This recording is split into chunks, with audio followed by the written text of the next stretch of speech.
Erica. Today we're going to talk about handling group discussions. As you would know, group discussions are a part of an interview process. Either you've been for a group discussion and you are wondering what could you do better, or probably you've not gone for a group discussion and you're a little nervous as what you should or should not do. I am going to share a few tips and tricks with how to create a great impression at a group discussion. So let's begin. We are going to talk about the 4 B's, okay? First one, be yourself. It is so important to be yourself. Be as natural as possible. When you are behaving like as yourself, or if you avoid putting on an act, there is a better chance of you being able to convey your views in a more natural way. So yes, a lot of people tend to put on an act, or they try to come across overconfident. That is definitely not required. A group discussion is called for being, yourself, be very normal, be pleasant, okay? See, we need to understand that the group discussion panel, what are they looking for? They're testing to see if you're able to present your view in a logical manner. Are you understanding and open to others' views and feelings about the same subject? And are you able to handle yourself with grace in a group situation? So if you're going to put on an act, those people are going to be able to see through it. So the key thing to remember is be yourself, okay? Moving on to be a great communicator. As much as you are being yourself, yes, it is important to communicate well. Over here, what I'm referring to is be calm, be confident, be clear, okay? When you are talking, you want to speak in a clear tone.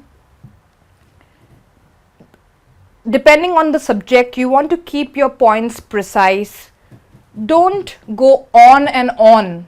Say for example, if it was your lucky day and the topic of discussion is something that you're well versed with, still you need to understand this is a group discussion, so you need to facilitate contribution of others too, because the panel is also looking for those things as well.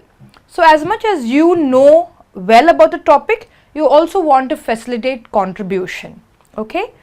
Also, when, say for example, someone is sharing their point, it's very, very vital that you look at that person, you maintain eye contact, okay? Because it shows your interest.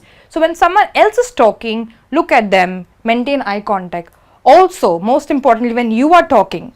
Now, generally a group discussion is, it's a table where you're sitting across many people. So there would be a tendency that if you're a little nervous, you will tend to look at the person directly in front of you. That doesn't show confidence really. So what I would suggest to you is that while you are sharing your point, look across the table, look at everyone. And also, if someone else is sharing their view, and if you're in agreement with that, you should nod, because it shows that you're receptive, okay? So that's also a great thing to keep in mind. So yes, maintain eye contact and keep nodding to show receptiveness. Moving on to be assertive. There are times in a group discussion where a person would share a view which is not similar to yours. As much as you are required to share your feelings about it, you want to do that in a humble way. So be assertive and humble. You do not want to come across as aggressive. Sometimes it could be that, just because you want to share your view, your hand movements may become a little more vigorous, or you may probably want to interrupt that person, but that is not something which you should do in a group discussion.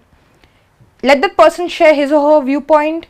Fair enough that you don't agree with it, so you could respectfully disagree and you could add to that point. So at all times be assertive but not aggressive, okay?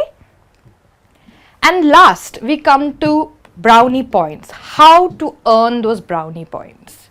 I can share 2 great tips with you. First of all,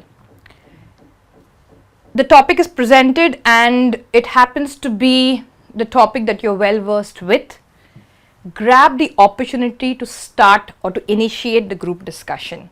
Don't shy away. When you initiate the topic, it leaves a very good impression with the evaluator. Okay. Yes, but of course there could be times where you may not know much about the topic.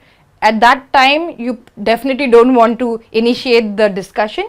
You probably want to wait for a couple of the group members to start the conversation, and then you could pick on some of the tips and you could add to it. Another way to earn brownie points is to listen actively. Most times we love to talk, right?